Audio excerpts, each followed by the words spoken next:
বাংলাদেশ প্রধানমন্ত্রী পদত্যাগের পর বিসিবি ক্রিকেট বোর্ডে অনেক তথ্য উঠে এসেছে।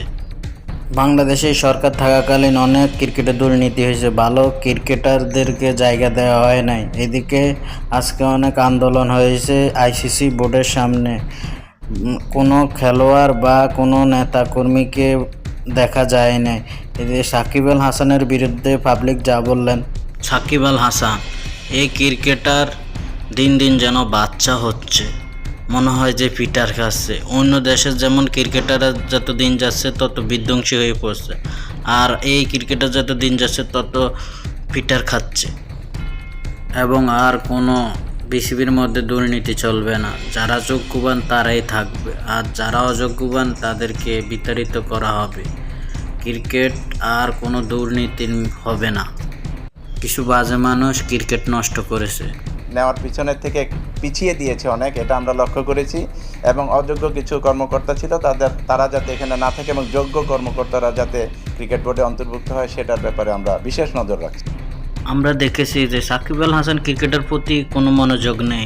সে এতদিন টিকে ছিল শেখ হাসিনা ছিল বলে, তাকে শীঘ্রই ক্রিকেট থেকে বিতাড়িত করা হবে। এমন বাজে ক্রিকেটার আমরা রাখবো না। বিসিবির কোনো খেলোয়াড়দের এ টিম এবং ন্যাশনাল টিমের কোনো প্র্যাকটিস হচ্ছে না, অনুশীলন হচ্ছে না। আশ্বস্ত করলাম যে আসলে এখানে কেন এগুলি হচ্ছে না। এখানে তো অনেক বিসিবিতে অনেক স্টাফ আছে, কর্মচারী আছে, তারা যদি তাদের দায়িত্বটা ঠিকমতো পালন করে তাহলে তো এটা সহজে আমাদের এই সফরগুলি করা যায়।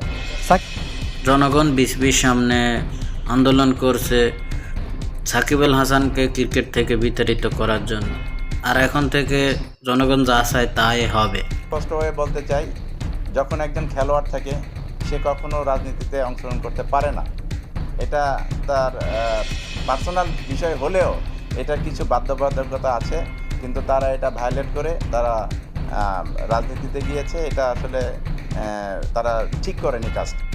এখন থেকে আইসিসি ক্রিকেট নতুনভাবে সাজানো হবে, মানুষের মন নিয়ে যেন আর না খেলা করে ক্রিকেট। বাংলাদেশের ক্রিকেটাররা প্রতিটা সিরিজ হেরে হেরে বাংলাদেশের জনগণের ক্রিকেট থেকে মন উঠাইয়ে ফেলাইছে।